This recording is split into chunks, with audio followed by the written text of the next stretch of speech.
આ ક્વેશ્ચન લગભગ ક્લાસ 3 ની તલાટી થી લઈ બિન સચિવાલયની જેટલી પણ એક્ઝામ જ્યારે જ્યારે આવતી હોય છે ત્યારે આ ક્વેશ્ચન આવે છે.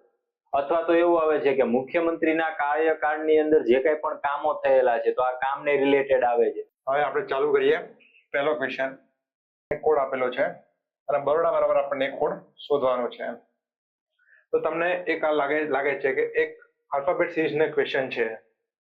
તો ક્વેશ્ચન તમને શું દેખાઈ રહ્યું છે પહેલા કે અમદાવાદ બરાબર આપણને કોડ આપેલો છે, પણ કોડમાં તમે એક વસ્તુ જુઓ કે આપણે એ નો આગળનો શબ્દ આપેલો છે, એચ નો આગળનો છે, એમ નો આગળ છે, બધા શબ્દ ચેક કરવાની જરૂર નથી. તમે કમસે કમ 3 વાર ચેક કરો એટલે તમને ખ્યાલ આવી જશે કે આગળ પાછળ છે, કેટલાનો ગેપ છે, કેટલાનો ગેપ નથી, એ તમારે જોવાનું રહેશે.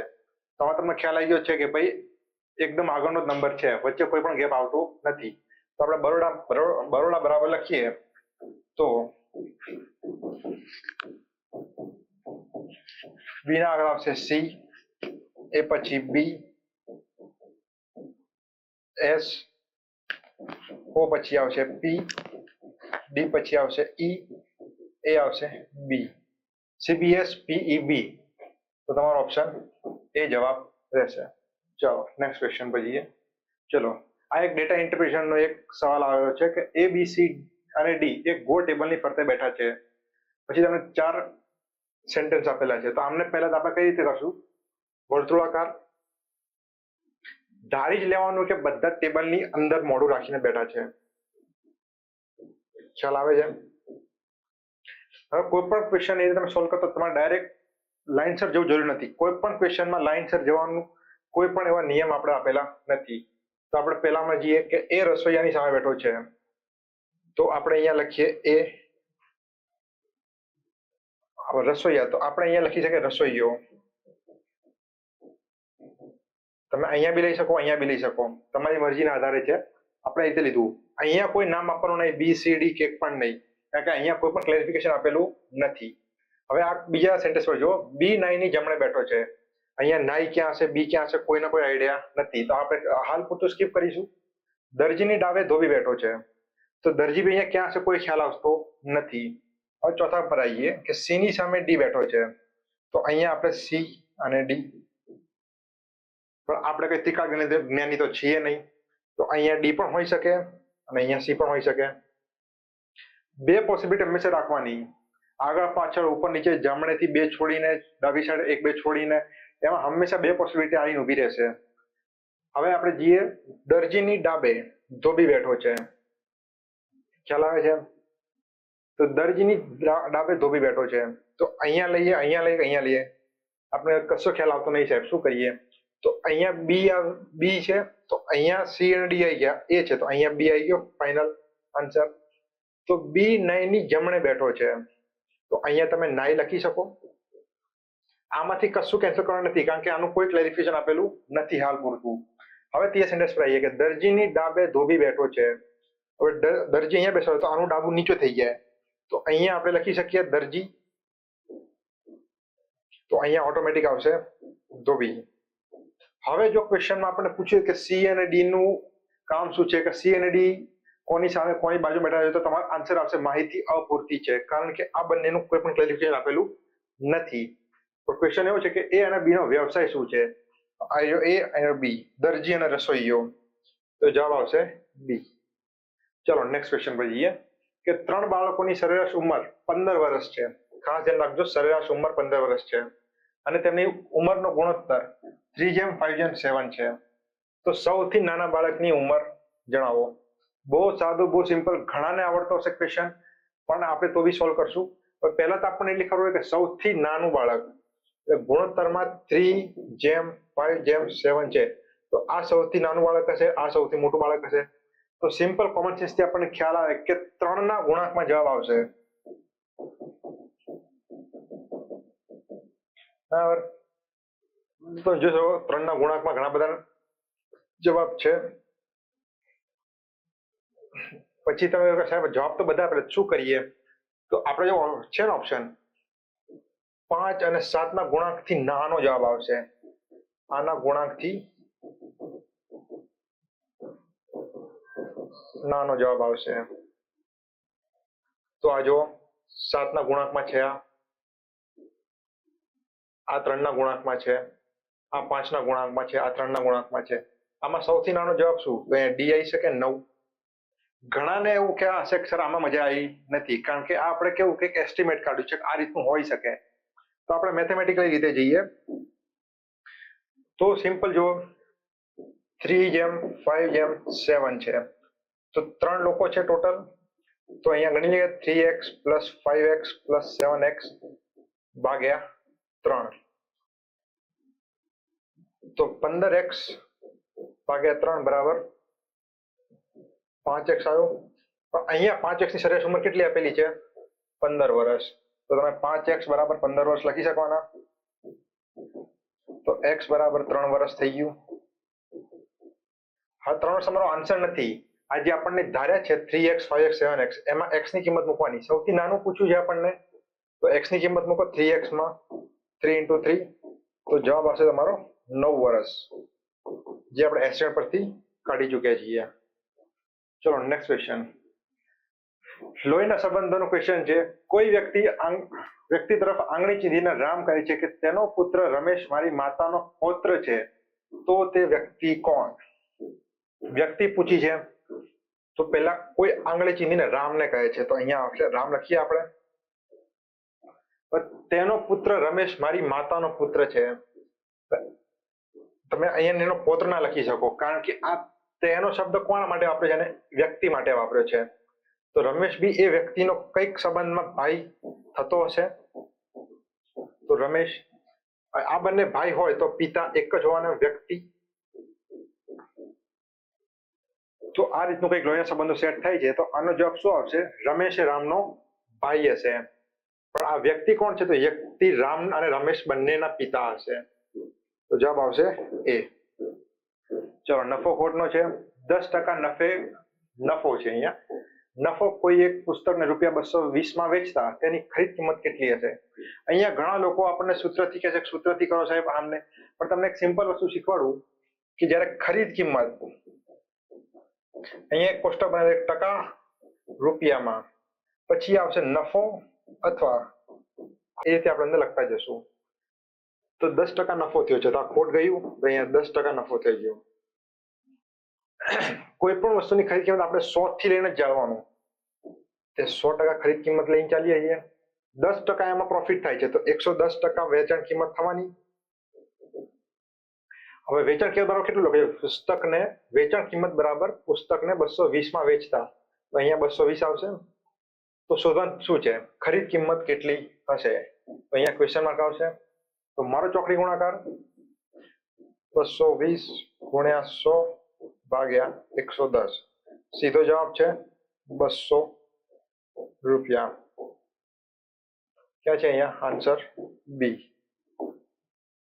ચલો, ટેન્કનો 3/4 ભાગ પાણીથી ભરેલો છે, તેમાં 5 લીટર પાણી ઉમેરતા ટેન્ક 4/5 ભરાઈ જાય છે, તો ટેન્કની ક્ષમતા કેટલી? ક્ષમતા પૂછી છે. હવે તમે આમાં કહેશો કે ક્ષમતામાં આમાં તો કઈ રીતે કરવાનું, અપૂર્ણાંક આપેલા છે, પરંતુ તમને સામાન્ય ગણિત આવડતું હોય તો 3/5 ને 75% તથા 4/5 ને 80% કહી શકાય. આ વસ્તુ ટકાવારીની છે, ટકાવારીમાં તમને ખ્યાલ આવી જશે સારી રીતે. બાકી તમારે જો કરવું હોય તો આપણે સમીકરણથી કરી શકીએ કે 3/4x + 5 બરાબર 4/5x. આ સમીકરણ સોલ્વ કરો તો તમારે PSI ની 10 મિનિટ ખાઈ જાય. કોઈને આવું ગમતું નથી, તો આપણે એક સિમ્પલી કહીએ કે એક સર બીજી મેથડ કહો. તો મેં તમને કીધું કે 3/4 ભાગ એટલે 75%, 4/5 ભાગ એટલે 80%. આપણે સિમ્પલ લઈએ 75% પાણી ભરાતા 5 લીટર પાણી ઉમેરીએ છીએ. 5 લીટર તો કેટલો થઈ જાય છે? 4/5 એટલે કેટલા? 80%. આ બેસી ગયું. હવે સિમ્પલ સાદું રૂપ છે કે 5 લીટર બરાબર 5% થયા. તો ટેન્કની ક્ષમતા શોધવાની છે. કેટલું લીટર પાણી આવી શકે? તો કોઈક અહીંયા ડાયરેક્ટ ના લખના કે ક્ષમતા કેટલી. ક્ષમતા હંમેશા 100% હોય. તો પાણી કેટલું છે? Question mark. ઘણા કહે છે આમાં મારો ચોકડી ગુણાકાર કેમ? કોઈ જરૂર નથી. અહીંયા 5 ના 5 થયા છે તો અહીંયા 100 ના 100 થવાના ને. તો અહીંયા તમારો સીધો જવાબ આવશે 100 લીટર. Option B. ચલો નેક્સ્ટ ક્વેશ્ચન. ચલો દિશા અને અંતરનો જવાબ આવી ગયો છે દાખલો. અમિત પૂર્વ તરફ 30 મીટર ચાલી જમણે વળીને 40 મીટર ચાલે છે, પછી ડાબે વળીને 30 મીટર ચાલે છે, તો આરંભિક બિંદુથી તેનું મોઢું કઈ દિશામાં હશે? હવે અમે એક વસ્તુ ખાસ ધ્યાન રાખવાની કે અડધું અડધું નહીં વાંચવાનું, સંપૂર્ણ વાંચવાનું. દિશા વાંચવાની, ડિસ્ટન્સ વાંચવાનું. દિશા, ડિસ્ટન્સ. તો પહેલા જે અહીંયા ભાઈ આપણો અમિત ઉભો છે, પૂર્વ દિશા કઈ સાઈડ થશે? તો આ પૂર્વ દિશા થશે. એમાં 30 મીટર. પછી જમણે વળીને 40 મીટર ચાલે છે. અહીંયાથી હવે જમણે 40 મીટર ચાલ્યો. તેના બાદ પછી ડાબે વળીને પાછો 30 મીટર ચાલે છે. અહીંયા પાછો 30 મીટર ચાલે છે. તો હાલ આ ભાઈ અહીંયા ઉભા છે, અમિતભાઈ અહીંયા ઉભા છે. તો આરંભિક બિંદુ એટલે અહીંયા છે અને તેનું મોઢું આ મોઢું આ દિશામાં હોવાનું એને. તો આ દિશા કઈ એ પૂછી છે. જો તમને બધાને દિશા ખબર હશે તો બી એકવાર તમને કહી દઉં કે આ તમારે ઉત્તર, દક્ષિણ, પૂર્વ, પશ્ચિમ. હવે આ દિશા હોય તો ગુજરાતી વંશ પ્રમાણે આપણે અલગ અલગ દિશા નામ આપીએ, પણ આપણે જો આ રીતે દક્ષિણ પશ્ચિમ, દક્ષિણ પૂર્વ કઈ રીતે કરી શકો? તો ઉત્તર પૂર્વ. જેવી રીતે અહીંયા હોય તો આ બે વચ્ચે આવે છે તો દક્ષિણ પૂર્વ. એવી રીતે જો અહીંયા આવે છે તો દક્ષિણ પશ્ચિમ.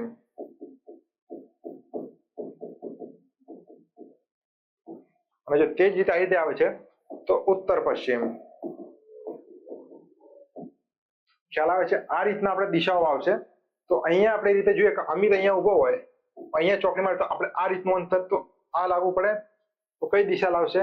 દક્ષિણ પૂર્વ તમારો જવાબ આવશે. ચલો નેક્સ્ટ ક્વેશ્ચન. જ્યારે જહાંગીરની ઉંમર 18 વર્ષ થશે ત્યારે અકબરની ઉંમર 50 વર્ષ થશે. જ્યારે અકબરની ઉંમર જહાંગીરની ઉંમર કરતા 5 ગણી હશે. ખૂબ સરસ ક્વેશ્ચન છે, બહુ કોમન સેન્સ આધારે થઈ શકે. તો આપણને શું પૂછ્યું? અકબરની ઉંમર કેટલી હશે? અકબરની હાલની ઉંમર નથી પૂછી, અકબરની ઉંમર પૂછી કેટલી હશે એમ. તો પહેલા તો એટલું કે આ જે આખું સેન્ટેન્સ છે આનો અર્થ શું થશે? કોમેન્ટ કરી શકો છો. બાકી ચલો હું જ કહી દઉં. જહાંગીરની ઉંમર 18 વર્ષ થશે ત્યારે અકબરની ઉંમર 50 વર્ષ. તો આનો સિમ્પલ થયું કે અકબરની હાલની ઉંમર, હાલની ના લખવું હોય તો બી ચાલે, અકબરની ઉંમર જહાંગીર કરતા 32 વર્ષ વધુ છે. સિમ્પલ એનો મિનિંગ થાય છે. આનો જવાબ શું આવે? જવાબ કરીએ ને કે આપણે ધારો કે જહાંગીરની ઉંમર x છે તેમજ અકબરની ઉંમર, વાક્ય ધ્યાન, અકબરની ઉંમર કરતા જહાંગીરની ઉંમર 5 ગણી છે. અહીંયા 5x તફાવત લઈએ બંનેનો, 4x. તો આપણે તફાવત પહેલા જ લીધો. 4x બરાબર શું છે? અહીંયા 32. શોધવાની કોની ઉંમર છે? અકબરની. તો આ થઈ ગયું. ચોકડી ગુણાકાર કરશો, બાકી કેસર નથી કરી, શું જરૂર છે? અહીંયા દેખાય છે 8 ગણા છે તો અહીંયા બી 8 ગણા આવવાના. અહીંયા 40 વર્ષ થાય આન્સર. કહેતા સાહેબ આટલી બધી મજૂરી કોણ કરશે? ટાઈમ લાગે છે. તો ચલો શોર્ટમાં કહું, તમને કશી જ ખબર નથી પડી, અહીંયા તફાવત તમને ખ્યાલ નથી આવ્યો, કશી ખબર નથી પડી, ઓપ્શન પરથી પણ તમારો જવાબ નથી આવ્યો. એક સિમ્પલ વસ્તુ, જો અકબરની ઉંમર જહાંગીરની ઉંમર કરતા 5 ગણી છે એ હંમેશા 5 ગણી જ રહેશે.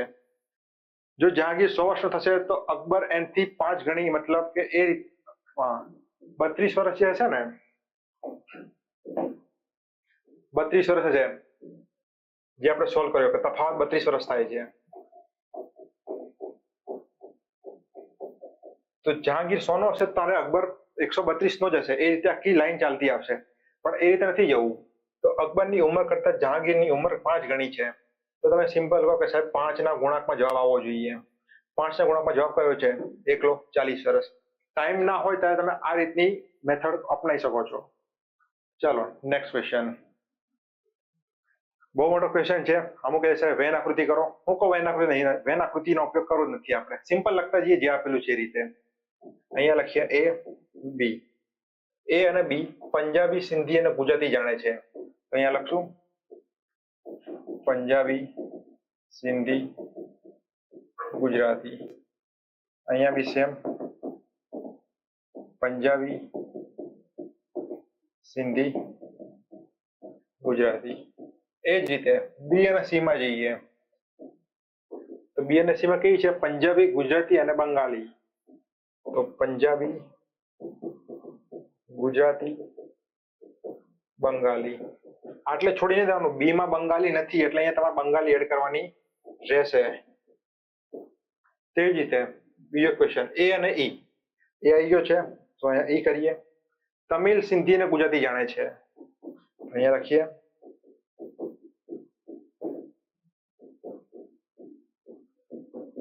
ઈ ને થઈ ગયું, પણ એમાં અહીંયા તમિલ નથી, અહીંયા તમે તમિલ એડ કરશો. હવે આ આખું તમારે રેડી થઈ ગયું. આના પછી તમારું પેપર સેટર કોઈ બી ક્વેશ્ચન પૂછે તમને આના પરથી તમે આરામથી શાંતિ જવાબ આપી શકો. તો શું પૂછ્યું છે ને? પંજાબી, તમિલ, સિંધી અને ગુજરાતી કોણ જાણે છે? ટૂંકમાં બધી ભાષા કોણ જાણે છે? તો પંજાબી, સિંધી, ગુજરાતી, તમિલ કોણ જાણે છે? એ જાણે છે. જાણે તો બી છે, ખ્યાલ આવ્યો? પણ બી આ લોકોએ આન્સરમાં આપ્યો નથી. ચલો, શીલા 2 મિનિટમાં 90 મીટર ચાલે છે. 225 મીટર ચાલવા માટે તેને કેટલી મિનિટ લાગશે? ચલો તો સ્ટાર્ટ કરીએ. અહીંયા અંતર, અહીંયા લખીએ સમય. કેટલું છે અંતર? 90 મીટર ચાલવા માટે 2 મિનિટ લાગે છે. તો 225 મિનિટ ચાલવા માટે કેટલો સમય લાગશે? મારો ચોકડી ગુણાકાર કેટલો થશે? 225 90. સાહેબ ઘડિયા નહીં આવડતા. ઘડિયા તો કરવા જ પડશે દોસ્ત. તમે પીએસઆઈ કરો, કોન્સ્ટેબલ કરો કે કોઈ પણ એક્ઝામ કરો, ઘડિયાનું મહત્વ એટલું જ રહેશે. તો અહીંયા આપણે ઉડાડીએ કે 45 પંચા અને 45 દુ, બે કેન્સલ થશે. 5 મિનિટ લાગશે.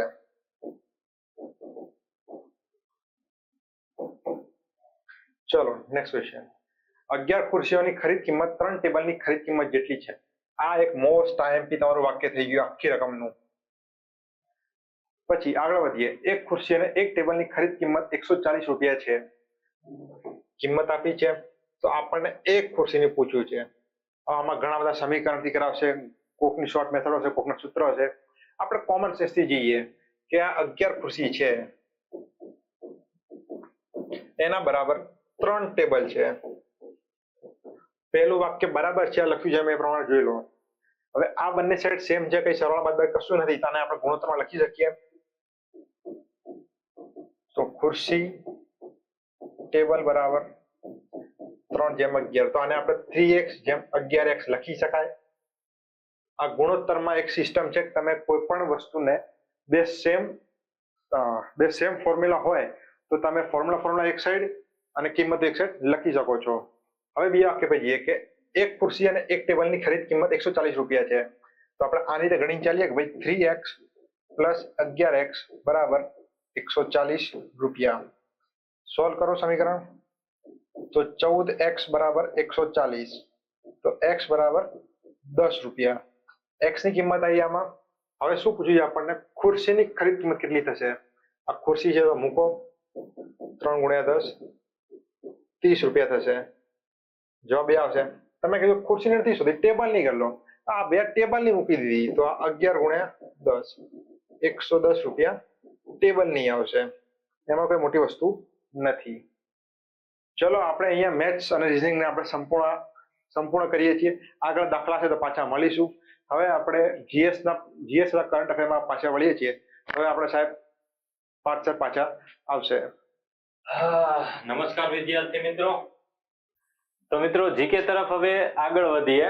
આમાં અમે 100 પ્રશ્ન લઈ લીધેલા છે, એટલે જૂના કરંટ અફેર્સના પ્રશ્નો હશે તો એ પણ લીધેલા છે. એટલા માટે કે તમારે તૈયાર કરવાના જરૂરી નથી, પરંતુ તમને ખ્યાલ આવે કે ભાઈ પ્રિલિમનું પેપર છે તો એની અંદરથી કેટલા માર્કનું કરંટ અફેર્સ પૂછાય છે. અગાઉ જે આપણે 2017નું આપણે મેન્સનું પેપર લીધું હતું તો એમાંથી પણ GS ના ઘણા બધા આપણા કરંટ અફેર્સના ઘણા બધા પ્રશ્નો પૂછાયેલા હતા. આજના પેપરમાં પણ કરંટ અફેર્સનું જે ભાર રહેલો છે એ પણ તમને ખ્યાલ આવશે અને કઈ રીતે પૂછે છે. તો વાંચતા ટાઈમે તમને પણ ખ્યાલ આવે કે કેવા ટોપિક કરવા અને કઈ રીતે વાંચવું. તો આગળ વધીએ આજના ટોપિક પર. લક્ષદ્વીપ કઈ હાઈકોર્ટના કાર્યક્ષેત્રમાં આવે છે? મારા ખ્યાલથી સાહેબ આપણે 2017નું જે મેન્સનું આગળનું પેપર કર્યું ને ત્યારે આ પ્રશ્ન સાહેબે પોતે કોમેન્ટ બોક્સમાં જણાવજો એમ કહીને કીધેલું હતું. તો જવાબ આવશે કેરળ. કેરળ જે છે લક્ષદ્વીપ, આ જે મેપ છે લક્ષદ્વીપને કેરળની હાઈકોર્ટ નું કાર્યક્ષેત્ર લાગે છે. હવે મને એ જણાવો કે અંદમાન નિકોબાર આને કઈ કોર્ટનું કાર્યક્ષેત્ર લાગશે? આગળ વધીએ. અનુસૂચિત જનજાતિનો દરજ્જો, એના માટેના વિધાન આપેલા છે. આમાંથી પહેલા તો એ લોકોએ જણાવ્યું નથી કે સાચા કયા છે અને ખોટા કયા આપણે જવાબ આન્સર આપવાના છે. તો આગળ વધીએ. હિન્દુઓ પૂરતો સીમિત છે, એટલે અનુસૂચિત જનજાતિનો દરજ્જો હિન્દુઓ પૂરતો સીમિત છે. તો કે ના, એવું તો નથી, એટલે આ વસ્તુ નહીં આવે, આ ખોટો છે. હવે આગળ જોઈએ સાચા કેટલા છે અને ખોટા કેટલા છે. ધર્મ સાથે કોઈ સંબંધ નથી, આ ધર્મ સાથે કોઈ સંબંધ નથી, આ વાક્ય સાચું છે. હિન્દુઓ અને ખ્રિસ્તીઓ પૂરતો સીમિત છે, સીમિત આવેલો છે, આ વસ્તુ પણ ખોટી છે. ધેટ મીન્સ આપણો જવાબ આવશે આ, કારણ કે એક થી વધારે વિધાન ખોટા છે અને નીચે આપણને એવું પણ નથી આપેલું કે માત્ર એક સાચું છે, એક કે બે સાચું છે, એટલે આ જવાબ આવશે. અનુસૂચિત જનજાતિનો જે દરજ્જો છે, ST નો જે દરજ્જો છે, એમાં ધર્મ સાથે કોઈ સંબંધ નથી. હવે આગળ વધીએ. કમ્પ્યુટરમાં USB નું પૂર્ણ નામ સિમ્પલ છે, યુનિવર્સલ સિરિયલ બસ. એકદમ ઈઝી છે. કમ્પ્યુટર આપણે લાસ્ટ ટાઈમ પણ આપણે સાહેબ જોયું ને ત્યારે પણ કમ્પ્યુટરના એટલા બધા ક્વેશ્ચન હાર્ડ લેવલના નથી પૂછતા. હમણાં AMC ની એક્ઝામ આવે છે, 15 માર્કનો એમાં ગુણભાર રહેલો છે. આમાં પણ એટલું યાદ રાખજો કે માઇનોર અમુક જે તમે બેઝિક એના કોન્સેપ્ટ કરીને જશો ને તોય તમને પ્રોબ્લેમ નહીં આવે. 15 માંથી ઓછામાં ઓછા 10 ક્વેશ્ચન તો આરામથી તમે લઈ શકો એમ તો. હવે મોહિની અટ્ટમ આ કયા રાજ્યનું નૃત્ય છે? મોહિની અટ્ટમ એ કયા રાજ્યનું છે? તો કે કેરળનું છે. કેરળનું કથકલી પણ છે, બરોબર. આ કેરળની અંદર કયા કયા આવશે? તો કે કથકલી આવશે. ત્યારબાદ તમિલનાડુ, તમિલનાડુની અંદર ભરતનાટ્યમ પણ આવશે સાહેબ. અને એક બીજું ખાસ કહેવાનું કે હવે તો વિધાન બાજુ આગળ વધીએ છીએ, અત્યારની જે કાંઈ પણ ટેસ્ટ છે, જો એવું પૂછાય કે લોક નૃત્ય અથવા તો શાસ્ત્રીય નૃત્ય આ રીતનો કઈ ડિફરન્સ આવે તો એટલું યાદ રાખજો, ભરતનાટ્યમ નૃત્ય તમિલનાડુનું છે પણ એ શાસ્ત્રીય નૃત્ય છે. યક્ષગાન કર્ણાટકનું છે. કર્ણાટક છે ત્યાંનું કયું છે? તો કે યક્ષગાન છે, બરોબર. અને ઓડિશા, ઓડિશાનું ઓડિસી છે. ઓડિસી છે. એટલે હજી ઉત્તર પ્રદેશના લોકનૃત્ય તમે મને કોમેન્ટ બોક્સમાં જણાવજો. રિયો ઓલિમ્પિક 2016માં ભારતે કેટલા પદક? કરંટ અફેર્સ ના આવ્યો અને આપણે લાસ્ટ ટાઈમ પણ જે સાહેબ કરેલો હતો ક્વેશ્ચન સોલ્વ, એમાં સુવર્ણ પદક, બરોબર છે. એટલે ધ્યાન રાખવાનું, આવા ક્વેશ્ચન પૂછાશે. રિયો ઓલિમ્પિક સુનિલ ગાવસ્કર સાહેબનો ક્રિકેટ સારો એવો સ્ટ્રોંગ પોઈન્ટ છે અને એમના ઇન્ટરેસ્ટ પણ છે, તો આ જવાબ તમે આપો સાહેબ. તો ક્વેશ્ચન એવો છે કે સુનિલ ગાવસ્કર તેની પ્રથમ ટેસ્ટ મેચ કયા રાષ્ટ્રની સામે રમ્યો હતો? દેશ પૂછે છે, રાષ્ટ્ર મતલબ. આનો જવાબ તો સિમ્પલ આપણે આવશે વેસ્ટ ઇન્ડિઝ આવશે. West Indies. આ ક્વેશ્ચન લગભગ ક્લાસ 3 ની તલાટીથી લઈ બિન સચિવાલયની જેટલી પણ એક્ઝામ જ્યારે જ્યારે આવતી હોય છે ત્યારે આ ક્વેશ્ચન આવે છે. અથવા તો એવું આવે છે કે મુખ્યમંત્રીના કાર્યકાળની અંદર જે કંઈ પણ કામો થયેલા છે તો આ કામને રિલેટેડ આવે છે. હવે આમાં જવાબ શું આવશે? બળવંતરાય મહેતા. આમાં છે ને સર ઘણા બધાનું કન્ફ્યુઝન છે કે જીવરાજ મહેતાને ઘણા પહેલા નંબરે આપે છે તો ઘણા બળવંતરાય મહેતાને પહેલા નંબરે આપે છે. એકદમ સિમ્પલ, સીધું ને સડ. હું યાદ રાખવાનું? પૂછ્યું છે શું? બીજા, તો બીજામાં બળવંતરાય. બરોબર છે, એટલે બ બીજામાં બળવંતરાય. હવે તમને કોઈ દિવસ આ બે વચ્ચે કન્ફ્યુઝન નહીં થાય, કેમ કે બળવંતરાય મહેતા ઘણાને યાદ છે, જીવરાજ મહેતા પણ ઘણાને, ખાલી ક્રમમાં જ તે લોકોને પ્રશ્ન આવે છે. હવે સાહેબ મને કે અત્યારના જે આપણા મુખ્યમંત્રી છે ભૂપેન્દ્રભાઈ પટેલ, એ 17મા નંબરના મુખ્યમંત્રી છે. કેટલામાં? 17માં. આગળ વધશું. સીએનજી માં મોટા ભાગે નીચેનામાંથી કયો વાયુ? મિથેન જવાબ આવશે. મિથેન જવાબ આવશે. કારણ કે આના જો હું તમને ગુણધર્મ કહું તો મિથેનના ગુણધર્મોમાં કંઈક આ રીતનું છે. પેલું તો એ પાણીમાં અદ્રાવ્ય છે, જ્વલનશીલ પદાર્થ વાયુ છે, બરોબર છે, કે એને જ્યારે હવાની અંદર એ પ્રસરે છે, બરોબર, હવામાં સળગવાનો ગુણધર્મ એ ધરાવે છે. ઘણીવાર ફુગ્ગાની અંદર તમે જોતા હશો બર્થડે પાર્ટીમાં ને એમાં ઘણીવાર ફુગ્ગાને લીધે આગ લાગે છે, કારણ કે એમાં મિથેન જેવા વાયુ, જ્વલનશીલ પદાર્થ વાયુ રહેલા હોય છે. આના કારણે આગ અચાનક ફાટી નીકળે છે, એટલે મિથેન. અને પ્લસ બીજા નંબરે પેટ્રોલ જે છે, કુદરતી જેટલા પણ આ વાયુ છે, કોલસો છે, એમાંથી આ કુદરતી રીતે મળી આવે છે. 2008માં કઈ બેંક સ્ટેટ બેંક ઓફ ઇન્ડિયામાં વિલીન થઈ હતી? બરોબર છે, કઈ બેંક 2008માં? 2008 ની અંદર જોવા જાવ તો સૌરાષ્ટ્ર. કઈ? સૌરાષ્ટ્ર બેંક જે છે, સ્ટેટ બેંક ઓફ સૌરાષ્ટ્ર, આ બેંક ઓફ ઇન્ડિયામાં વિલીન થઈ હતી. અને બીજો એક અગત્યનો પ્રશ્ન જે ઘણીવાર પૂછાયેલો છે, ક્લાસ 3 સુપર ક્લાસ 3 બંનેમાં પૂછાય છે, કે 1969માં 14 જેટલી બેંકોનું વિલીનીકરણ કરવામાં આવેલું હતું, બરોબર. અને આ જે 14 જેટલી બેંકોનું વિલીનીકરણ થયું હતું એ કોના શાસન દરમિયાન? ઇન્દિરા ગાંધીના સમયમાં થયું હતું. આ પ્રશ્ન ઘણીવાર પૂછાય છે, એટલે આ સાલ યાદ રાખજો. અત્યારે આપણે સ્ટેટ બેંક ઓફ સૌરાષ્ટ્ર સાથે 2017માં 5 જેટલી બેંકો, કેટલી? 5 જેટલી બેંકો જે છે એનું પણ વિલીનીકરણ જોવા મળે છે. તો આ 5 બેંકો કઈ કઈ હતી? બરોબર, એક પટિયાલા હતી, ત્રાવણકોર હતી, એની સિવાયની બધી કઈ કઈ હતી? તો એ મને ખાલી તમે કોમેન્ટ બોક્સમાં જણાવજો. કયા વેદમાં રોગના ઉપચારનો ઉલ્લેખ છે? કયા વેદની અંદર રોગના ઉપચારનો ઉલ્લેખ છે? એકદમ સિમ્પલ ક્વેશ્ચન છે, અને આ એક ક્વેશ્ચન યાદ રાખજો. આવા ઘણા બધા ટોપિક હું તમને જ્યાં પણ આવે છે ત્યાં કહેતો જાઉં છું. આમાંથી તમારે અત્યારે આપણે ગમે ત્યારે તૈયારી કરતા હોય તો તૈયારીની અંદર તમને ઘણા બધા અનુભવી શિક્ષકો એ તમને એક વાત તો કહેતા જ હશે કે જૂના પૂછાયેલા જેટલા પણ પ્રશ્નો છે, પેપર છે, તો એ ખાસ જોવો.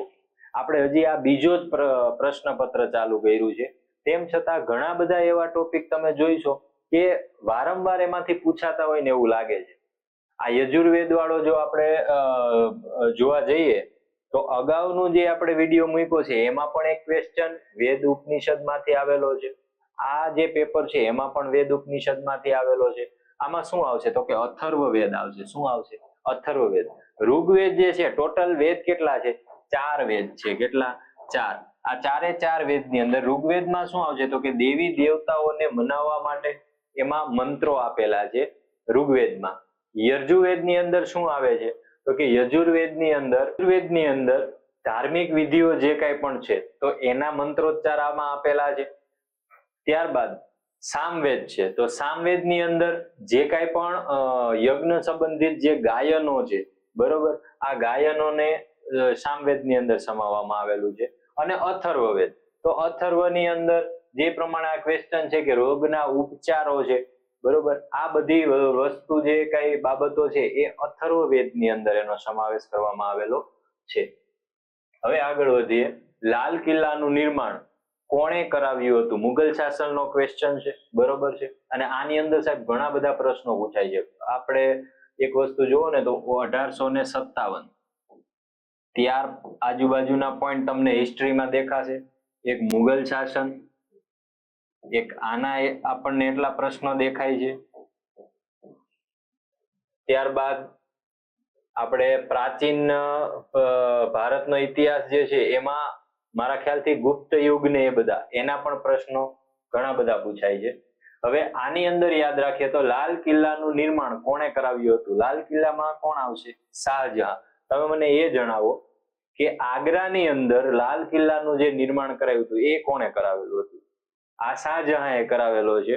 બરોબર. લાલ કિલ્લો કે જ્યાં આપણે ઘણા બધા રાષ્ટ્રીય તહેવારો ઉજવવામાં આવે છે. બરોબર. તો શાહજહાંએ આ લાલ કિલ્લાનું જ્યારે પૂછેલું ન હોય ને તમને ક્વેશ્ચનમાં કોઈ પણ પરીક્ષામાં કે આગ્રાનો લાલ કિલ્લો, બરોબર છે, આ આગ્રા શબ્દ જ્યાં સુધી ન આવે ત્યાં સુધી આ જ સમજવાનું. જો અલગથી પૂછેલું હોય કે આગ્રાનો લાલ કિલ્લો જે છે એ કોણે બનાવેલો હતો તો અકબર આવશે. હવે કોમેન્ટ બોક્સની જરૂર નથી. હવે નેક્સ્ટ ક્વેશ્ચન, ઈસ્ટ ઇન્ડિયા કંપનીને સુરતમાં ફેક્ટરી સ્થાપવાની પરવાનગી કોણે આપી હતી? તો આ જે પ્રશ્ન છે એની અંદર એ મુઘલ શાસન જ એક રીતે તમને જોવા મળશે, કારણ કે આપણે જહાંગીર જવાબ આવશે. જહાંગીરે પરવાનો આપી દીધો હતો.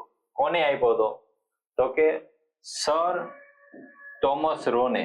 કોને આપ્યો હતો? આ રોય અને એને આજીજી કરી અને પરવાનો લીધેલો.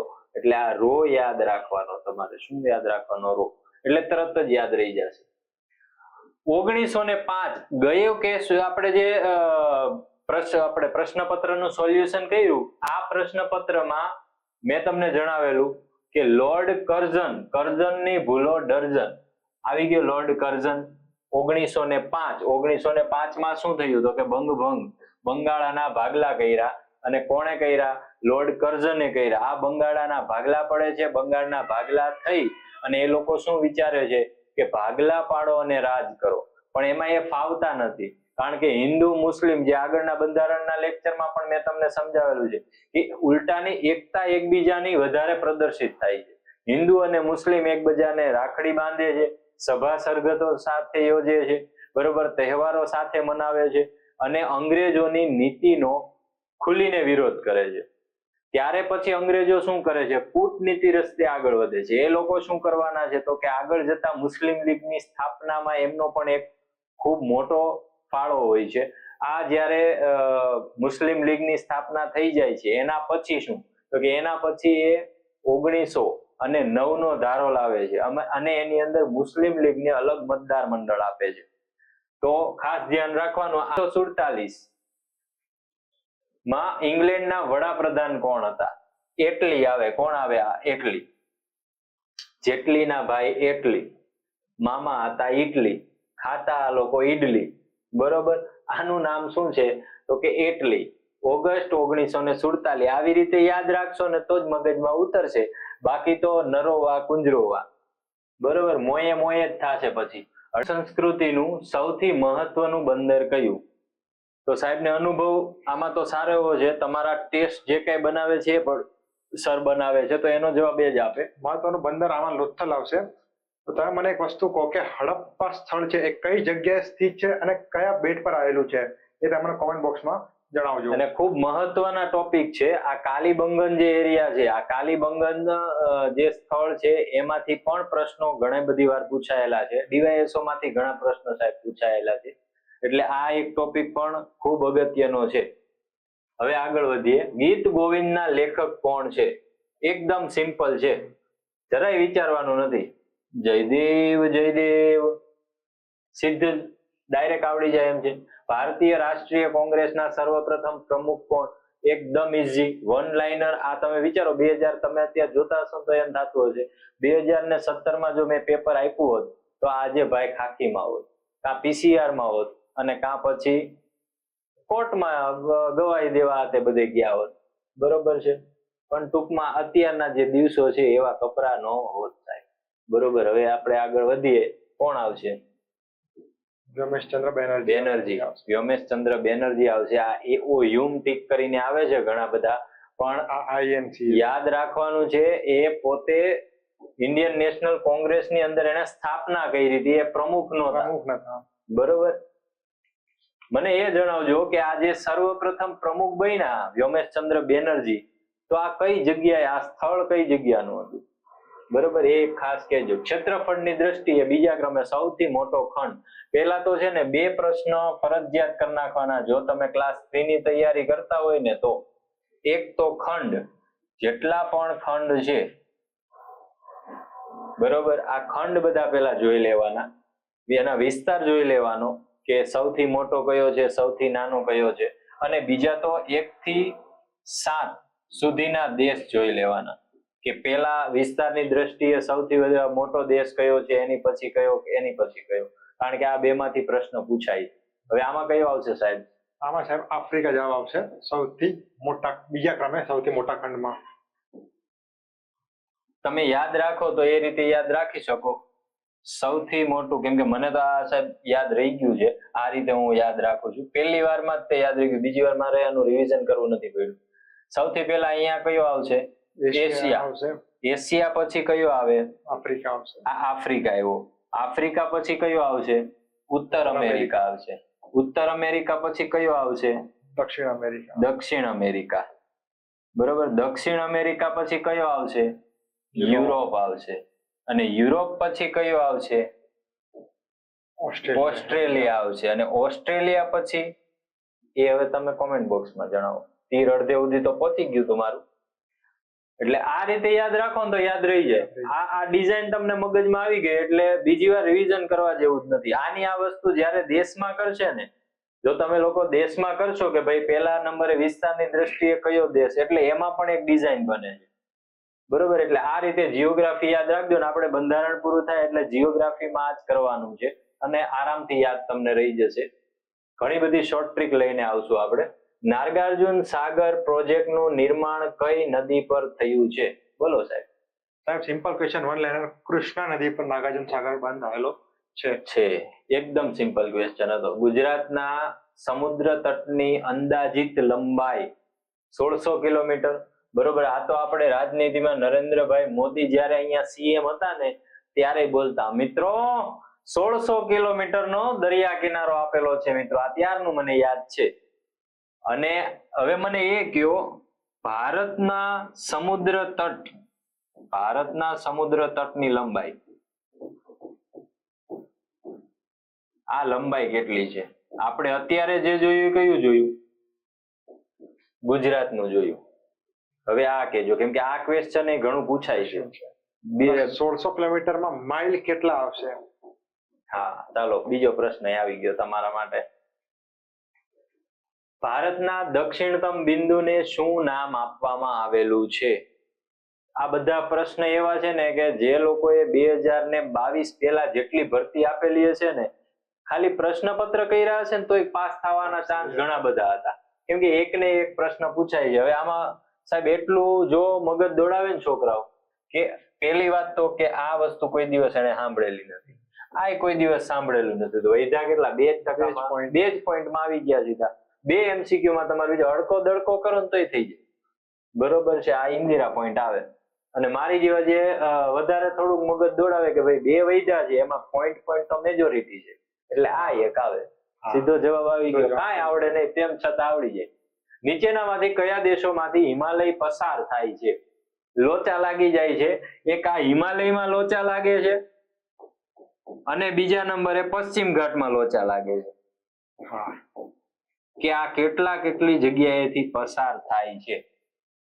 હિમાલયનું સાહેબ સમજાય છે. પશ્ચિમ ઘાટનું તમારા કોમેન્ટ બોક્સમાં સમજાવવાનું છે. ચોક્કસ. આપણે હિમાલય છે સ્ટાર્ટિંગ આપણે પાકિસ્તાન, પણ સર પાકિસ્તાન નહીં આવે. પાકિસ્તાનમાં તમે પહેલો જ જુઓ કે કાંચનજંગા, ગોલ્ડન ઓસ્ટિન એ પાકિસ્તાનના ભાગથી આગળ ચાલશે. ત્યાંથી આગળ જઈએ તો ભારત તો છે જ, આગળ નેપાળ, ભૂતાન અને પાછળ ચાઇના. કે સાહેબ ચાઇના ક્યાં? તો ચાઇના અરુણાચલ પ્રદેશમાં. અરુણાચલ પ્રદેશથી છેક નીચે આ રીતે આખી 3 શૃંખલામાં ભાગ પડે છે હિમાલયનો. તો તે રીતે પશ્ચિમ ઘાટ કયા રાજ્યમાં છે એ તમે મને જણાવો. હવે આમાં જે લોકોને ક્વેશ્ચન નો જવાબ ખબર નહીં હોય ને એને એટલું યાદ રાખવાનું, તો અફઘાનિસ્તાન તો કોઈ દિવસ આવતું નથી. બરોબર છે, એટલે એક તો જવાબ ગયો. બીજા નંબરે ઇન્ડોનેશિયાની ખ્યાલ આવે કે ઇન્ડોનેશિયા નથી જ આવતું. ભલે આ બધા દેશ આપણને નથી ખબર, પણ અફઘાનિસ્તાન નથી આવતું, ઇન્ડોનેશિયા નથી આવતું, અને ઓસ્ટ્રેલિયા. જો આ 2 દેશ નો આવતું ઓસ્ટ્રેલિયા તો ઘણું બધું દૂર રહી ગયું. બરોબર, એટલે ઓસ્ટ્રેલિયા પણ નહીં આવે. જવાબ વૈધો ગયો સીધો જ. તો અમુક ક્વેશ્ચન થોડું વિચારશો એટલે આવી જશે. કયા રાજ્યની સીમા ઉપર અધિકતમ રાજ્ય આવેલા છે? આ ત્રીજો પ્રશ્ન સળંગ એવો છે કે તમે વાંચેલું ન હોય, થોડુંક મગજ યુઝ કરો ને એટલે જવાબ આવડી જાય. કઈ રીતે એ કહું. ઉત્તર પ્રદેશ લોકસભાની સીટ વધારેમાં વધારે, વિસ્તાર એનો વધારેમાં, જેનો વિસ્તાર વધારે હશે એના પાડોશી વધારે હશે. બરોબર, સીધો જ જવાબ છે ઉત્તર પ્રદેશ. અને મેં આમાં એ રીતે યાદ રાખ્યું છે કે આની અંદર બોર્ડર જુઓ, ઉત્તર પ્રદેશ, કેટલા બધા અક્ષર છે. બરોબર, તો પાડોશી એ પ્રમાણે જ છે, તમે ગણી લેજો એટલે ખ્યાલ આવી જશે. ભારત ખાલી જગ્યાની વચ્ચે છે. આ ત્રણ માંથી ખાલી એકાદો આ 8 આવડી ગયો હોત ને કે ભાઈ 8 નોર્થ એરિયા ચેનલ આવે એટલે આ બધું ભૂલાઈ જાય, ઓટોમેટિક ખોટું પડી જાય. હવે આગળ નાખ્યું છે 2011 વસ્તી ગણતરી મુજબ ભારતની વસ્તી ગીચતા કેટલી? વસ્તી ગીચતાનો પણ પ્રશ્ન આ ટોપિક પૂછાય છે. એટલે જીઓગ્રાફી જ્યારે કરો ત્યારે અત્યારના આ મુદ્દાને ખાસ ધ્યાન રાખજો. પ્રશ્ન છે, આપણે પ્રશ્ન નથી કરવાના, ટોપિક આખા કરી નાખવાના છે, કારણ કે એમાંથી પ્રશ્ન આવશે ને આવશે. હજી આગળ જ્યારે આપણે પ્રશ્નપત્ર લેશું ત્યારે પણ હું તમને સમજાવીશ. 382 વ્યક્તિ પ્રતિ ચોરસ કિલોમીટર. નર્મદા નદીનું ઉદ્ગમ સ્થાન. નર્મદા નદીનું ઉદ્ગમ સ્થાન સાહેબ આ અને તાપી નદી, આ બે તો પૂછાય. હા, 100%. બરોબર છે. એટલે આમાં શું જવાબ આવશે? સાહેબ જવાબ અમરકંટક આવશે. આમાં એક ડેટા યાદ રાખવાનો કે અમરકંટક કઈ શ્રેણીનો ભાગ રહેલો છે. તો આ શ્રેણીમાં તમારે કહેવાનું મૈકાલ રેન્જ. મૈકાલ રેન્જ, આ મૈકાલ રેન્જ પરથી એક ક્વેશ્ચન આવી શકે કે વિંધ્યાચલ અને સાતપુડા આ બંનેને જોડતી શ્રેણી મૈકાલ આવશે. અને મૈકાલ ભાગ કોનો છે? મૈકાલ વિંધ્યાચલનો ભાગ છે. એક આ રીતે ક્વેશ્ચન આવી શકે. એવી જ રીતે તમે ગણો તાપી, તો તાપી તો સિમ્પલ સાતપુડામાંથી નીકળતી નદી છે. તો મને એમ કહો કે નર્મદા નદી જ્યાંથી ગુજરાતમાં પ્રવેશે એ પ્રથમ સ્થળ કયું છે એ મને કોમેન્ટ બોક્સમાં જણાવજો. નર્મદા નદીને મેકલ કન્યાના નામે પણ ઓળખવામાં આવે છે ને સાહેબ? ઓકે. હવે ખાલી જગ્યાથી કર્કવૃત પસાર થતો નથી. એક ગુજરાતમાંથી કર્કવૃત ક્યાં ક્યાં પસાર થાય છે, ભારતમાં કઈ કઈ જગ્યાએથી કર્કવૃત પસાર થાય છે, જે લોકો જીપીએસસી ક્લાસ 1-2 કરે છે એને કયા દેશોમાંથી કર્કવૃત પસાર થાય છે. બરોબર. હવે કર્કવૃત ક્યાંથી પસાર થતો નથી? મમ્મી પણ ગુજરાતી છે, બરોબર, એટલે ઓડિશા નહીં આવે. ગુજરાતી રા આવ્યું, રાજસ્થાન આવે છે, છત્તીસગઢ આવ્યું, ત્રિપુરા પણ આવ્યું. નીચેનામાંથી કઈ માટી કપાસની ખેતી માટે શ્રેષ્ઠ છે? એકદમ સિમ્પલ ક્વેશ્ચન આવેલા છે. આ જીઓગ્રાફીમાં એટલી મજા આવી હશે જે લોકોએ જીઓગ્રાફી વાંચ્યું હશે અને 2017માં પાસ થયેલા છે ને, જીઓગ્રાફીના એકદમ સિમ્પલ ક્વેશ્ચન છે. ખાવાના મીઠાનું રાસાયણિક નામ. આપણે લાસ્ટ ટાઈમ જ તે જોઈ ગયા હતા. ક્યાં ગયું? Sodium chloride. આ ક્લોરાઇડ નથી, આ ક્લોરાઇડ છે, ધ્યાન રાખજો. સૂર્યનો પ્રકાશ. આ તો છોકરાઓને જ્યારે નાના હોય ને ત્યારે આ વસ્તુ આવેલી છે. 3-4 ધોરણમાં આપણને સ્કૂલમાંથી કહેતા, અને એડવર્ટાઇઝમેન્ટ આવે છે, વિટામિન ડી કે લીએ કિધર જાય ઘર કે બહાર. માનવ જઠરમાં કુદરતી રીતે કયો એસિડ ઉપલબ્ધ હોય છે? હાઇડ્રોક્લોરિક એસિડ, HCl આવે. HC અને L. બરોબર, આટલી વસ્તુ યાદ રાખજો. હવે તો આપણે જે સાયન્સ નો ટોપિક છે, સામાન્ય જ્ઞાન, અત્યાર સુધી સાયન્સ એન્ડ ટેકનોલોજી વધારે આવતું, પણ હમણાં છેલ્લા 2-3 પ્રશ્નો જે પ્રશ્નપત્રો જે છે એ પછી ક્લાસ 3 ના હોય, ક્લાસ 1-2 હોય કે સુપર ક્લાસ 3 હોય, એમાંથી સામાન્ય વિજ્ઞાનમાંથી ઘણા બધા પ્રશ્નો આવે છે. એટલે એ ખાસ યાદ રાખવાનું. આપણે લોહી ગંઠાઈ જવાની પ્રક્રિયાનું કયું વિટામિન? એકદમ સિમ્પલ છે, વિટામિન ઈ. વિટામિન ઈ નહીં આવે સાહેબ, વિટામિન કે આવશે. લોહી ગંઠાઈ જવાની પ્રક્રિયામાં આ બીજો વિટામિન નો પ્રશ્ન છે. એક વિટામિન ડી, વિટામિન કે. આપણે લાસ્ટ ટાઈમ જે પ્રશ્નપત્ર લીધું હતું એની અંદર એ વિટામિન નો પ્રશ્ન હતો, બરોબર, અને સાહેબ ત્યારે વિટામિન એ નો પ્રશ્ન હતો, બરોબર છે. એટલે આ બાબત ખાસ ધ્યાન રાખવાની છે. તાજા જન્મેલા બાળકના મગજનું વજન અંદાજે કેટલું હોય છે? 350 ગ્રામ. સિમ્પલ ક્વેશ્ચન છે.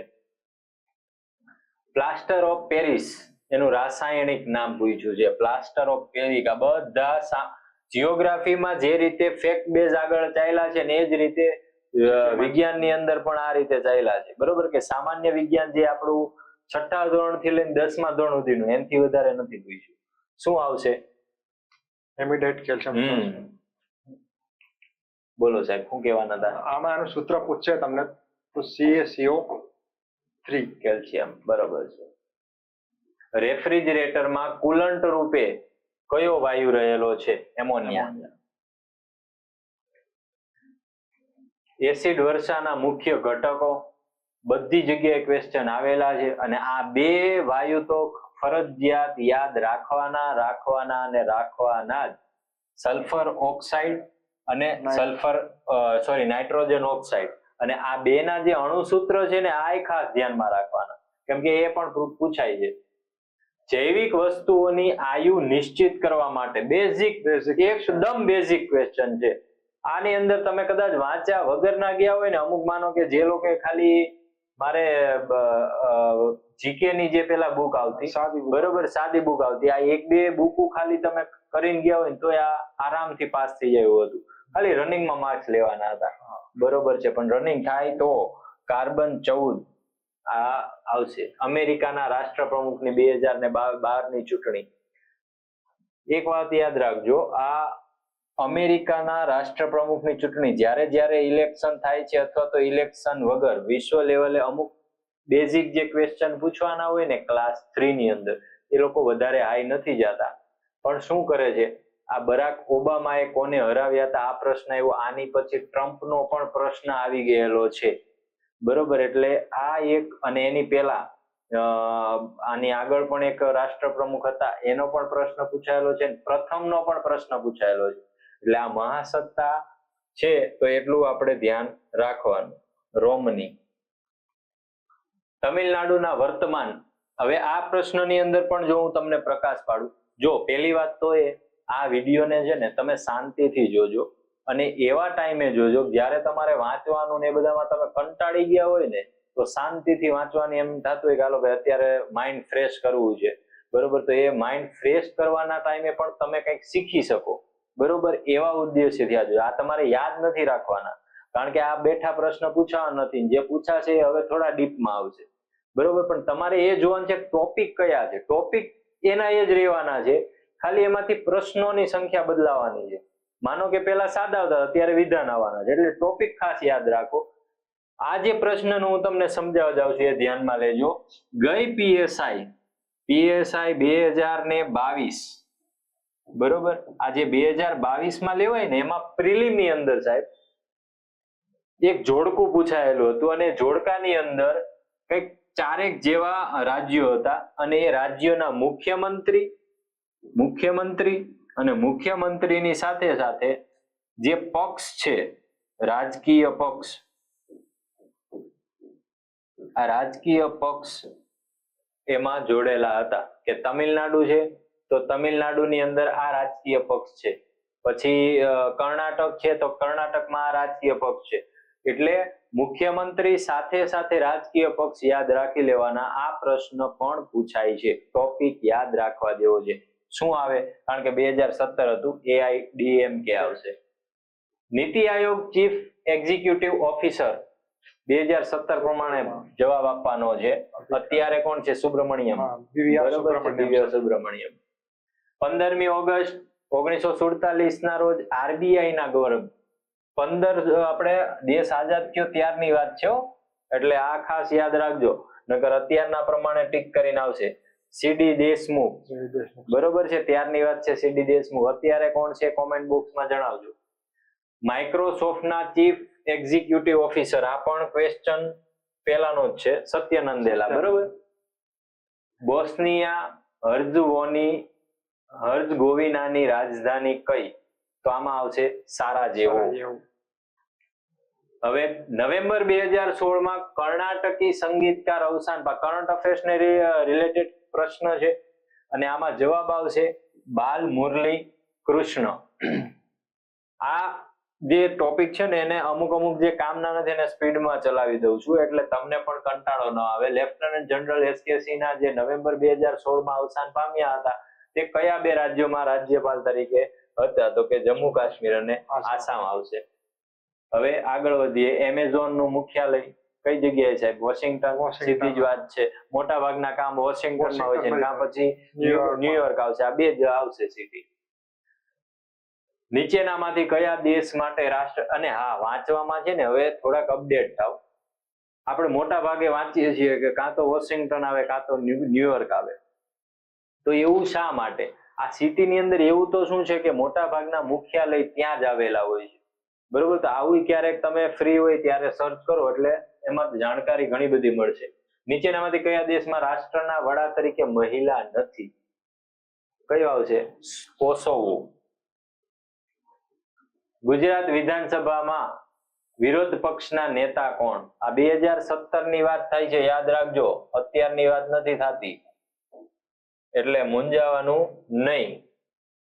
હવે નવેમ્બર 2016 માં ગીર જંગલમાં એક જાણીતા સિંહનું મૃત્યુ થયું હતું. આનો એક પ્રશ્નનો જવાબ મળી ગયેલો છે, માર્ક્સ આપી દીધેલા છે. ઓલ ઇંગ્લેન્ડ બેડમિન્ટન ચેમ્પિયનશિપ 2016 કોણ હતું? લિન્ડેન હતું. કરંટ અફેર્સ ના ક્વેશ્ચન છે, અને કરંટ અફેર્સ ની અંદર જનરલી એટલા બધા. હા, આરબીઆઈ અધિનિયમની કઈ કલમ હેઠળ? આ તો સાહેબ તમને ખ્યાલ છે, બોલો કઈ આવશે? કલમ સાહેબ સિમ્પલ કલમ 22 આવશે. અને ઘણીવાર આ પ્રશ્ન પૂછાયેલા છે જૂનામાં. સ્વતંત્ર ભારતમાં પહેલી વાર 1000 ની ચલણી નોટો પણ આવશે સાહેબ. એકદમ ઈઝી પ્રશ્નો આવે છે. સુપ્રસિદ્ધ મનોવિજ્ઞાની, હવે આ તો નીકળી જ ગયા છે, સબ્જેક્ટ જ નથી, આ સબ્જેક્ટ જ આવું કેન્સલ થઈ ગયું. મનોવિજ્ઞાન સમાજશાસ્ત્ર, એટલે આના આપણે કોઈ ક્વેશ્ચન લેતા નથી. આ પણ એ જ છે, સમાજશાસ્ત્રી વિષય છે, આની કોઈ જરૂર નથી. જોજો કેટલા પ્રશ્નો છે એ ગણી લેજો. હવે આટલા પ્રશ્નોની જગ્યાએ તમારે જે શેડ્યુલ આપેલું છે એ પ્રમાણે જ આગળ વધવાનું. માનવ ચેતા તંત્ર નીચેનામાંથી ખાલી જગ્યાની ભૂમિકા ભજવે છે? શું આવશે? સોડિયમ અને કેલ્શિયમ, પોટેશિયમ આવશે. પોટેશિયમ આવશે. સોડિયમ અને પોટેશિયમ આયન. આતંકવાદી સંગઠન ISIS નું પૂરું નામ જણાવો. પ્રશ્ન સહેલો છે, એટલો બધો ટફ નથી, કરંટ અફેર્સ રિલેટેડ છે. Islamic state of Iraq and Syria. નિયમિત ગોલ્ફ રમતમાં કેટલા હોલ છે? સિમ્પલ છે, 18. પણ આ રમત ગમત છે ને તમારે બેઝિક કરવું પડશે. જ્યારે કરંટ અફેર્સ તમે વાંચતા હોય ને તો જરૂરી નથી. જો પેલા તો રિયો ઓલિમ્પિક ને આ તે બધું આવે, જે મોટા લેવલની રમત ગમત સ્પર્ધા આવે છે, તો એના તો 3 મેડલ તમારે યાદ રાખવાના, કે બ્રોન્ઝ, સિલ્વર અને ગોલ્ડ. બરોબર છે? આ 3 તમારે યાદ રાખવાના, એના નામ યાદ રાખવાના, ભાઈ કોને કોને આપવામાં આવેલા છે. બીજા નંબરે શું યાદ રાખવાનું છે? તો કે એની જે આયોજન છે એ આયોજન કઈ જગ્યાએ થયું હતું, એક આટલું યાદ રાખવાનું. આ જે બ્રોન્ઝ મેડલ કે સિલ્વર કે ગોલ્ડ આપેલી છે એ કયા રમતમાં આપેલી છે, એક આ યાદ રાખવાનું. બરોબર, રમત યાદ રાખવાની, રમતમાં જે મેડલ આપેલા છે કોને આપવામાં આવેલા છે એ યાદ રાખવાનું, આયોજન કઈ જગ્યાએ થયેલું છે એ યાદ રાખવાનું. અને બાકી આ જે સિમ્પલ છે બેઝિક સ્ટ્રક્ચર, એ જીકે ની બુકમાંથી, કોઈ પણ જીકે ની બુક હોય, એકવાર ખાલી વાંચી જવાનું. બરોબર, આટલું તમને આવડશે ને એટલે એટલું સમજો કે આ જે કરંટ અફેર્સ તમને આવડ્યું છે ને, આટલું જો માનો કે આવડી ગયું, તો એમાંથી 60% પબ્લિકને આ ખ્યાલ નહીં હોય. અને માનો કે આમાંથી તમને અમુક એવું ટફ પૂછી લીધું, હજી આમાં ડિટેલ્સમાં ગયા અને તમને નથી આવડ્યું, તો એ કોઈ નથી આવડવા. એટલે આ રીતે વાંચવાનું સ્ટાર્ટ કરજો. બેટરીમાં પ્રાથમિક રૂપે કયો એસિડ હોય છે? Sulphuric acid. સલ્ફ્યુરિક એસિડ નું અણુસૂત્ર H2SO4. એટલે આરામથી યાદ રહી જાય એવા પ્રશ્નો છે. ક્ષેત્રફળની દ્રષ્ટિએ સૌથી નાનો? Squash court. આપણે આગળના પેપરની અંદર બોલ પણ આવી ગયેલો, સ્કોશ બોલ આવે છે એમાં. સ્કોશ બોલ. ક્યુબા રાષ્ટ્ર બાબતે નીચેનામાંથી કયું વિધાન સાચું નથી? સાચું નથી એ પૂછ્યું છે, તો આની અંદર તે એક દ્વીપ છે, સાચી વાત છે. પ્રધાનમંત્રી ત્યારના જે હતા એની વાત કરેલી છે. તેનો રાષ્ટ્રપતિ ત્યારે જે ફિડલ કાસ્ટ્રો હતો એ છે. તે દક્ષિણી ગોળમાં છે, એ વસ્તુ ખોટી છે, સાચું નથી. ભારતના રાષ્ટ્રીય સુરક્ષા સલાહકાર, આ તો આવડવું જ જોઈએ સાહેબ. ગમે તે થાય. હા આ તો ઇન્ડિયા પરીક્ષા પાસ થાય તોય ભલે, ના થાય તોય ભલે, પણ આ તો આવડવું જ જોઈએ. કારણ કે આ તમને ખ્યાલ નહીં હોય ને તો માનો કે ગામના ચોરે કે સોસાયટીમાં ગમે ત્યાં બેઠા છો ને તોય તે જે લોકો અભણ અંગૂઠા છાપ છે એ આપણને એમ કે છે કે તૈયારી મૂકી દેતું. બરોબર, કારણ કે આ જે તૈયારી નથી કરતા ને એને આ નામ યાદ છે. હવે નીચેનામાંથી ભારતની કઈ નદી પશ્ચિમથી પૂર્વ, આમાં જોલ થઈ ગયા છે સાહેબ, બહુ મોટો જોલ થઈ જાય છે કે હવે તમે જ સમજાવો કઈ રીતે છે. ક્વેશ્ચનમાં છે ને, ક્વેશ્ચન ઊંધો પૂછ્યો છે. પશ્ચિમથી પૂર્વ, પશ્ચિમથી પૂર્વમાં છે ને ગોદાવરી બી આવશે, કૃષ્ણા બી આવશે, મહાનદી પણ આવશે, અને આપણે જે નર્મદા અને તાપી આ બંને છે એ આપણે પૂર્વથી પશ્ચિમ જાય છે. અને ભારતની માત્ર આ બહુ ઓછી નદી છે. બરોબર, મારા ખ્યાલથી શરાવતી નદી છે જે ગોવા આસપાસ આવે છે. બરોબર, એ આ ત્રણેક નદી જેવી છે. અને પેરિયાર, સોરી, કઈ આપણે કેરળની અંદર આવે છે. બરોબર છે, આવી અમુક નદી છે. પણ આપણે ટૂંકમાં આ બે મોટી નદી તાપી અને નર્મદા એ પૂર્વથી પશ્ચિમ બાજુ તરફ વહે છે. હવે આ જે વ્યક્તિ છે જેને આ પેપર કાઢેલું છે એ ભાઈને થોડીક મિસ્ટેક થઈ ગઈ છે, કારણ કે મેજોરિટીમાં એમસીક્યુ ને બરાબર જ સેટ કરેલા છે. અહીંયા જોલ થઈ ગયો છે, દિશામાં જોલ થઈ ગયો છે, દિશામાં ખબર નહીં પડી નથી. એટલે જવાબ આવશે આપણે, સોરી, નર્મદા આવવાનો હતો. જો પૂર્વથી પશ્ચિમ પૂછ્યું હોત ને તો બરોબર છે, પૂર્વથી પશ્ચિમ. હવે મને એ પણ જણાવજો કે પૂર્વથી પશ્ચિમ બાજુ વહેતી ભારતની મોટામાં મોટી નદી કઈ છે? બરોબર, ડોક્ટર રાજેન્દ્ર પ્રસાદ નો જન્મ કયા રાજ્યમાં? આને તો સાહેબ આપણે કરંટ અફેર્સમાં પણ નહીં કરી શકીએ અને કોઈમાં પણ. આ ક્વેશ્ચન પણ હાવ હેલો હતો. બિહાર જવાબ આવે. ચિકનગુનિયા શાનાથી થાય છે? બોલો, આવા પ્રશ્નો આવે છે, તમે યાદ તો કરો. આ કોન્સ્ટેબલ પાસ કરવી અઘરી કેમ થઈ હશે? 2017 નું પેપર છે. તમે જોતા જોતા તમને અફસોસ થતો હશે કે સારું 2017 માં પેપર આપી દીધું હોત તો સારું હતું. નીચેનામાંથી કયું પુસ્તક એપીજે અબ્દુલ કલામ લખ્યું નથી? નથી જે યાદ રાખજો. સીધું ડાયરેક્ટ આયા કે કલામ પહોંચ્યા છે ને આયા વિંગ્સ ઓફ ફાયર દેખાય છે, સીધું મારી દો, પણ થપ્પો થઈ જશે.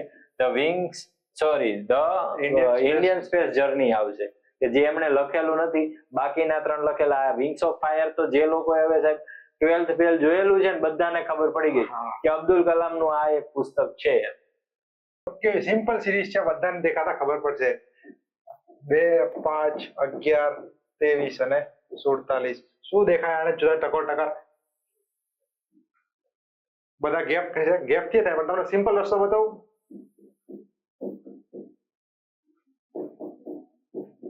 ગુણ્યા 2 વત્તા 1.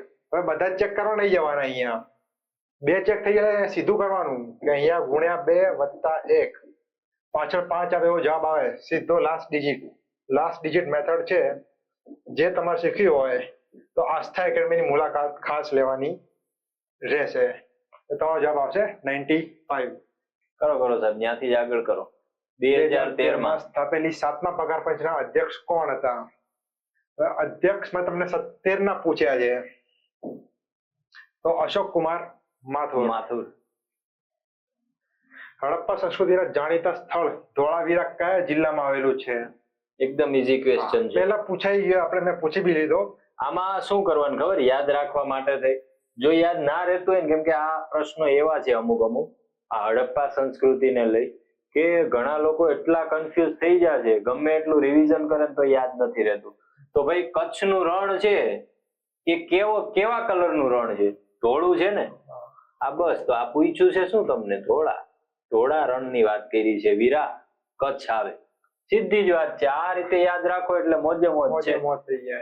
હવે હું જે મોઢેરાનું સૂર્ય મંદિર કયા સોલંકી? આ પ્રશ્ન પણ આવી ગયેલો છે. અને એટલું યાદ રાખજો કે સોલંકી કાળનું જો પૂછે ને એટલે 2 મહાનુભાવો પહેલા આવશે, 2 રાજા પહેલા આવશે. એક તો ભીમદેવ પ્રથમ આવશે અથવા તો સિદ્ધરાજ જયસિંહ આવશે. આ 2 નામાંથી પ્રશ્નો ઘણા બધા પૂછાય છે. બરોબર, એટલે ભીમદેવ પ્રથમ આનો જવાબ છે. મોઢેરાનું સૂર્ય મંદિર કોના સમયમાં બંધાવવામાં આવ્યું હતું? પાટણની પ્રસિદ્ધ રાણકી વાવ ચવાઈ ગયેલો પ્રશ્ન છે, ઘસી નાખો ને એ રીતનો આખો ક્વેશ્ચન છે. રાણી ઉદયમતી જવાબ આવશે. હવે ત્યારબાદ કયા છે? અમદાવાદનું પ્રસિદ્ધ કાંકરિયા તળાવ. હા. સાહેબ આપણે હું શોર્ટકટ કીધી હતી. હા અમે જયારે પેપરનું જોતા હતા ત્યારે કાંકરિયા તળાવ યાદ રાખવું હોય તો કઈ રીતે યાદ રાખવાનું? એક ગુજરાતી ગીત છે, કૂવાને કાંઠે હું પાણી ભરવા ગઈ હતી, પેલા છોકરાએ કાંકરી મારી માટલી ફૂટી ગઈ. હવે કાંકરીનો ચાળો કોણ કરે? કે જેને ઈશ્ક હોય, જેને મોહબ્બત હોય, જેને પ્રેમ હોય તો જ કાંકરી ચાળો કરવાનો છે. જેને મોહબ્બત જ નથી, બરોબર, આ ઈ વાત અલગ છે કે હાલતા જાતા હોય કૂતરાને કાંકરી ચાળો કરતા હોય, બરોબર, એની મોજમાં છે.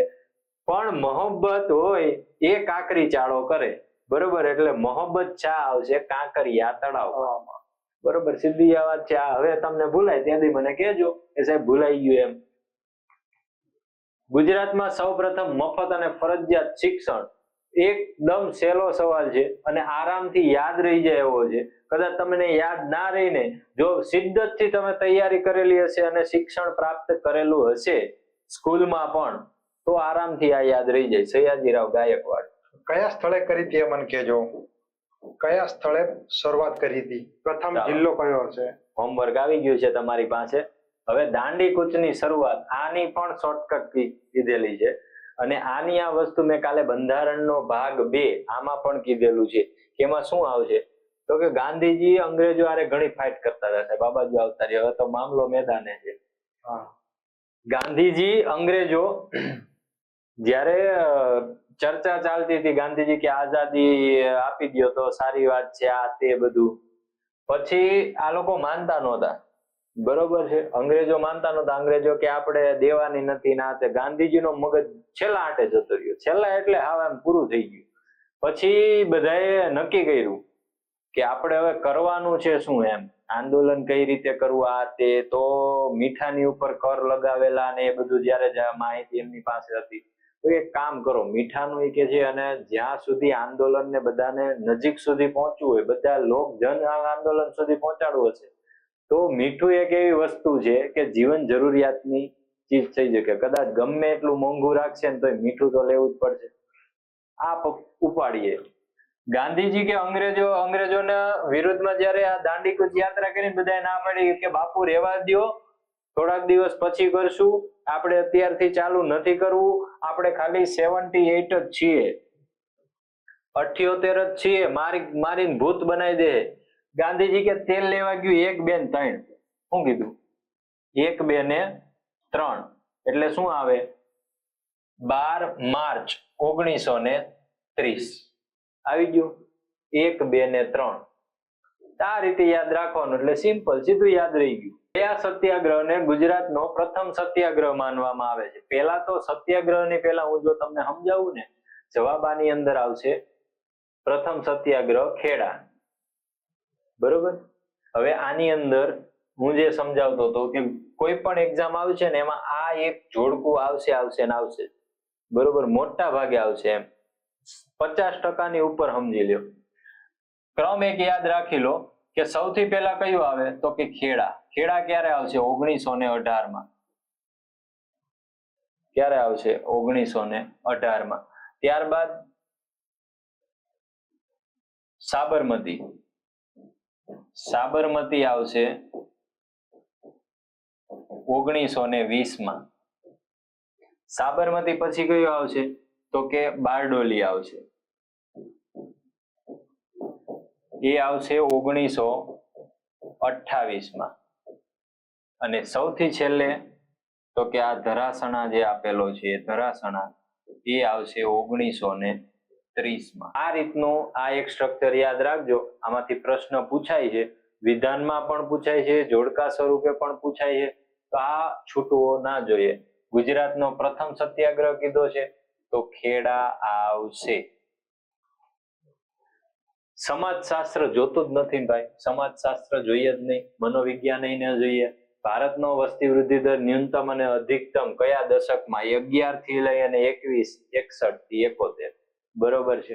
આ જવાબ આવશે. ન્યૂનતમ ક્યારે હતો તો કે 11 થી 21 અને અધિકતમ ક્યારે તો કે 61 થી 71. પ્રશ્ન આ સિંગલ આ ઘણીવાર પૂછાયેલો છે.